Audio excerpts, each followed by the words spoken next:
You're listening to Renewing Religion, a podcast about worship, social duties, and spirituality featuring an overview of Imam Ghazali's Ihya. This podcast is brought to you by Seekers Hub. This Ramadan, our goal is to raise $75,000 in monthly donations to build a global Islamic seminary so that dedicated students all over the world can complete their journeys and become Islamic scholars. You can help them by becoming a monthly donor at seekershub.org/donate.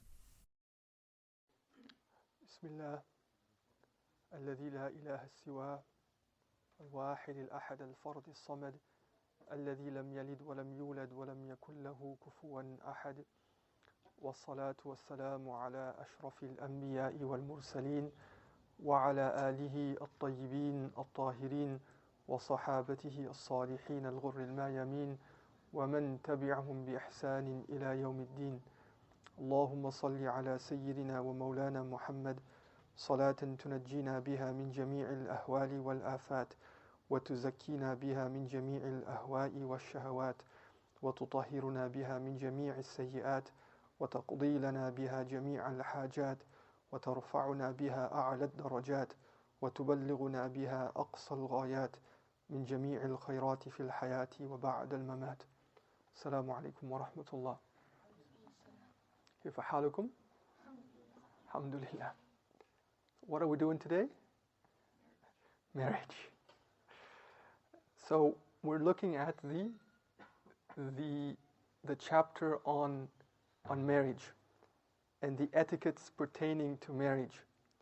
And like we said yesterday, this is in the quarter of the adat, so the mundane activities in life, and that is where Imam Ghazali rahimahullah placed it after eating. But as we said yesterday, and as we noted, and as is important to remember, that the ada, the mundane activity, whether it's eating and in this case marriage, becomes an ibadah by the presence of our heart and following those beautiful etiquettes that Allah subhanahu wa ta'ala through Rasulullah sallallahu alaihi wasallam has taught us in that mundane activity. And that mundane activity then becomes sacred. It becomes spiritual, and it becomes a vehicle through which and by which I can attain nearness to Allah subhanahu wa ta'ala with my heart. A dear brother of mine, when he got married, then one of our teachers gave him some beautiful advice. And the advice was that keep in mind that two bodies cannot connect in the same way that two souls can. The two bodies can't connect in the same way that two souls can connect.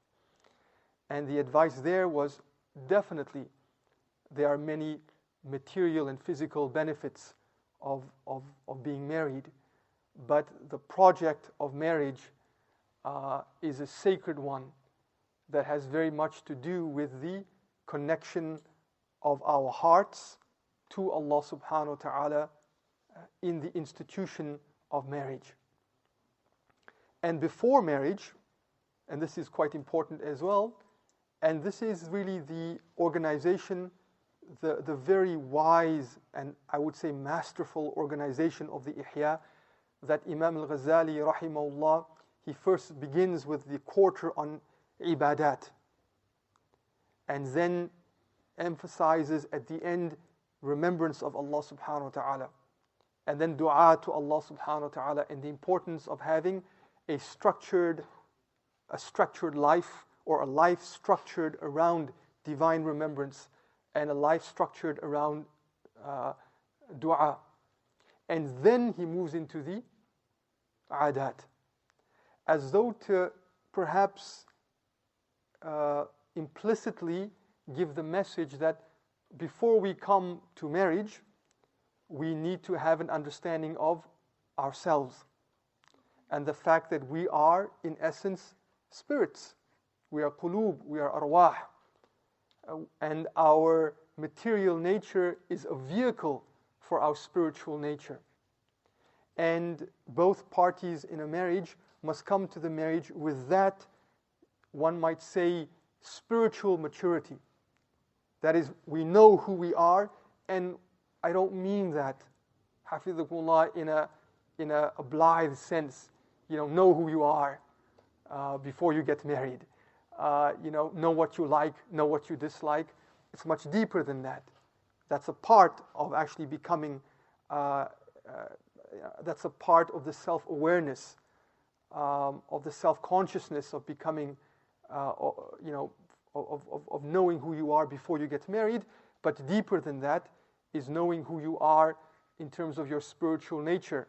Indeed, the reason why I was created, which is to worship Allah subhanahu wa ta'ala and to surrender to Allah with all of my faculties, my words, my limbs, my feelings, my emotions, my heart itself.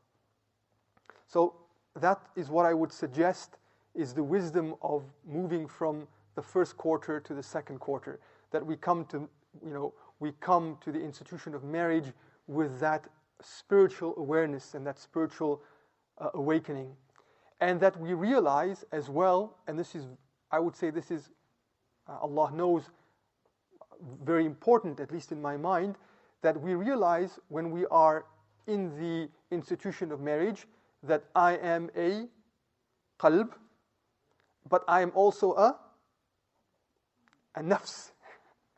That I am a qalb indeed, but I am also a nafs. That I have a heart, but I also have a lower self. I also have a lower self that I need to be vigilant against, and I need to be on guard against. So, for example, when I speak about myself and say I like, I love, I think, the Muslim ought to be very aware of who is the I that's speaking. When I say I, do I mean my heart? Or do I mean my nafs? What constituent identity of me likes and dislikes, and loves and doesn't love, and prefers and doesn't prefer? And that's all part of the self-consciousness that I must bring as one of the married couple. And then I think thirdly, and may Allah forgive us, but we don't speak much about the dimensions of fiqh that Imam Ghazali does elaborate on. In each of these chapters, he speaks about fiqh, and he marries the fiqh seamlessly with the spiritual tradition in our deen. He marries Islam with ihsan in a very beautiful way, in a way that is truly tawheedic. But obviously we can't speak about the details of fiqh, but we do need to emphasize, I think, that in each of these topics, yesterday the adab of eating and today the adab of marriage, the fiqh is essential to learn. That the fiqh goes hand in hand with the spiritual journey of mine to Allah subhanahu wa ta'ala. And that fiqh is called sacred law because it is Allah's law. And therefore it is sacred, and the intent of fiqh is not law itself. We don't learn law to simply do law. Though there are benefits because Allah Ta'ala's law creates naturally maslaha in dunya and akhirah, but that fiqh and law is a vehicle for my heart to gain nearness to Allah subhanahu wa ta'ala. It is a vehicle for that. And there is no aspect of fiqh that doesn't aid me in my spiritual journey to Allah subhanahu wa ta'ala while realizing temporal benefits in this dunya as well. So that to say as a disclaimer, because we're not dealing with the fiqh of marriage, that the fiqh of marriage is essential to know. All of the dimensions of marriage as well as talaq. So I need to know before I get married, well, what are the laws and ahkam that pertain to marriage and pertain to divorce? Because oftentimes we fall into problems because we don't know about the fiqh of divorce. And we don't know what not to do. And we don't know what not to do even within the scope of marriage by way of fiqh. So that must be learned. And in some communities, the imam will not marry you until you've done a course in the fiqh of nikah and the fiqh of talaq. You have to do the course in order to be eligible to get married. And that's important. And those courses, alhamdulillah, must be taken. But to say this, that of course that fiqh, the way it must be taught is within the envelope of spirituality. So that fiqh must be taught within the envelope of tazkiyah. Because everything in our deen, all of the sciences in deen and all of the ancillary sciences in deen, whether it's fiqh or qawa'id or legal axioms or whether it's maqasid, all of that must be within the beautiful overarching envelope of tazkiyah, because that would condition our understanding at a deeper level of all of those sciences. So the fiqh must be learnt. Now is not the time for it or the place, but it must be learnt. But it must be learned within the beautiful envelope of tazkiyah and our spiritual tradition. When Rasulullah sallallahu alayhi wa alihi wa sallam would speak on the issue of nikah, then there's a famous khutbah that he would give. And in those khutbah, in that khutbah, he would quote sallallahu alayhi wa sallam three ayat. And those 3 ayat are very interesting because they teach us about perhaps at a spiritual level the most essential focus of marriage. In each of those ayat, it begins with Ya ayyuhalladhina amanu taqullah. And the first one, Ya ayyuhan nasu taqullah. O mankind, have a conscious awareness of your Lord. And the others say, O you who believe, have taqwa, have an conscious awe, reverence of Allah subhanahu wa ta'ala. And that advice was given and is given at the marriage ceremony. And the reason being is because having a conscious awareness of Allah subhanahu wa ta'ala is perhaps the most important ingredient of a happy marriage and of a fulfilling marriage and of a marriage that fulfills the essence of what Allah subhanahu wa ta'ala intends it to fulfill. That is that we have to, both parties, to the greatest extent possible, must be in a state of awareness of Allah subhanahu wa ta'ala in their dealing with one another. So in this sense, I must be in taqwa in order to attain, in order to experience, in order to create a healthy, dynamic, productive marriage, but also that marriage itself is a means for me to attain greater taqwa. And if we think about this, especially if you're married, and if you've lived through marriage, you will realize that I will realize that marriage is not it's not a bed of roses only. It's also a bed of thorns. Thorns. That is, we can't have a saccharine view of marriage only as a bed of roses, because it's not. It also has thorny moments, prickly moments, as life is an alternation between expansion and contraction, between bast and between qabd. Allah subhanahu wa ta'ala is al-qabid, Allah contracts, and Allah ta'ala is al-basit, the one who expands. And life is an interplay of good times, which are bast, and challenging times, which are qabd. And we know Allah subhanahu wa ta'ala's beauty by the good times. And we know His majesty by the tough times. And if we only want to know His beauty, we won't know Him. Because Allah ta'ala is infinitely beautiful and infinitely majestic as well. So in order to fully know who He is and His attributes, I must live a life of both ease and difficulty, And marriage is that. Good times, times of expansion, and times of challenge, times of contraction. And in those times of good times and bad times, there is no more important spiritual capital than the capital of taqwa. Because in the good times, I will be thankful to Allah subhanahu wa ta'ala.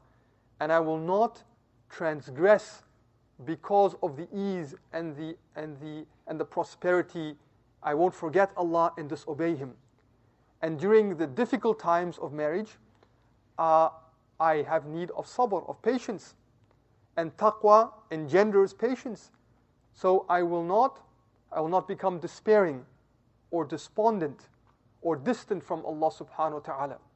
And as we know, the very real challenges of marriage, whether financial challenges or communication challenges or personality challenges, we're all different.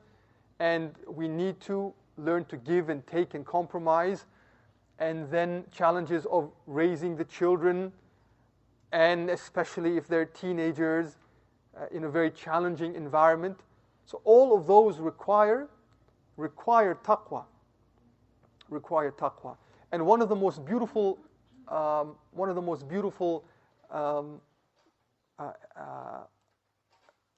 gems of advice that I was taught by one of our teachers was that it's important to take marriage as a field of your purification. And that's very, subhanAllah, very profound. That is to understand that marriage is a field and a training ground for you to understand who you are. Because oftentimes in a marriage situation, especially when times are difficult, we tend to blame the other party and see ourselves as angelic. But really the reality of marriage, especially in the journey of taqwa, is that the marital training ground, through its good times and bad times, will expose to me my own deficiencies and my own weaknesses, especially at the level of my akhlaq. And marriage can do that in a way that no other life experience can. Because I will be tested in the most intimate ways, in the most sometimes difficult ways, and I will face situations that truly will test the mettle of my akhlaq in terms of my patience. Am I patient in dealing with my spouse and my children? Anger, my gratitude. Am I pleased with what I have? My qana'ah. Am I content with the material possessions that I have? Or do I strive more? Am I generous? Am I trustworthy? Can I forgive the other side when they err and when they stumble and make mistakes, and we all do? Do I have it in me to forgive and forget? Am I a person of rahmah, of loving mercy, of merciful love? Am I balanced in the way that I conduct my marital affairs, of spending, of buying, of spending time for relaxation, not too much but not too little as well?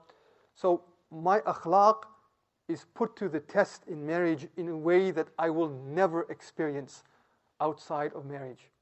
And therefore, if I come to marriage with that approach, that is that let me truly know who I am, and the incidences and the experiences and the events of marriage, let me look at them with the eye of my heart to see what Allah shows me of my own deficiencies, that I may work on that and I may strive to be better and to improve and to embellish my character through the challenges of marriage. And that goes as well for my relationship with my children. My children expose to me who I am in ways that other experiences won't. Oftentimes my impatience, for example, and my anger, especially when my children are small, says more to me about myself than it does about my children. It says more to me about my lack of patience and my lack of equanimity and my lack of forgiveness. And my agitation inside says a lot about me, about myself. And so that would be, I think, one of the very important things to keep in mind when we when we look at marriage and our place and our role in marriage. And then lastly, with regard to fasting and the month of Ramadan, Allah subhanahu wa ta'ala says in the Quran, لَإِن شَكَرْتُمْ لَأَزِيدَنَّكُمْ وَلَإِن كَفَرْتُمْ إِنَّ عَذَابِي لَشَدِيدٌ. That if you are thankful, لَإِن شَكَرْتُمْ, Allah ta'ala says, لَأَزِيدَنَّكُمْ. And this verb in Arabic can't be made more emphatic. We have the lam of tawqeed, we have the noon mushaddada of tawqeed as well. Allah ta'ala says, if you are thankful, I will most certainly increase you. And then Allah ta'ala says, and if you are ungrateful, inna adhabi, certainly my punishment, la shadid, for emphasis, is severe. So Ramadan teaches me about thankfulness and gratefulness, because part of thankfulness and gratefulness is not only am I grateful to Allah with my tongue, but gratefulness is that I use the bounties that Allah gave me in a way that He is pleased with. My eyes, my hands, my tongue, my ears, my body, and all of that is part of siyam. That is, at a deeper reality of Sawm, my eyes are fasting as well. My tongue, my ears, my mind, my heart, my hands, my feet, all of them are fasting. And when I fast like that, I am showing gratitude to Allah subhanahu wa ta'ala for His favors. And when I show gratitude to Allah Azza wa Jal in that real way, Allah increases me. And oftentimes we think that Allah increases me only in material possessions, and that's not the true increase. Allah increases me in other ways that are deeper and more profound, especially at the level of my heart. So within the institution of marriage, Ramadan and the fasting of Ramadan should make me more sensitive to being grateful for what Allah Ta'ala has bestowed upon me of a partner, what Allah Ta'ala has bestowed upon me of children, what Allah Ta'ala has bestowed upon me of love, because that is a rizq from Him. That I am loved and that I'm shown love is not because I earned it and I deserve it. That's a rizq from Him that He blessed me with, that Allah Ta'ala has given me someone to share and communicate with and to seek solace in and to take advice and consult for the affairs of my dunya and my akhirah, that Allah Ta'ala has given me a helper to aid me in life, in home. All of that are great bounties of Allah Subhanahu wa Ta'ala that I may not be aware of, and that merely expressing thanks is not enough, but I must at least begin with that.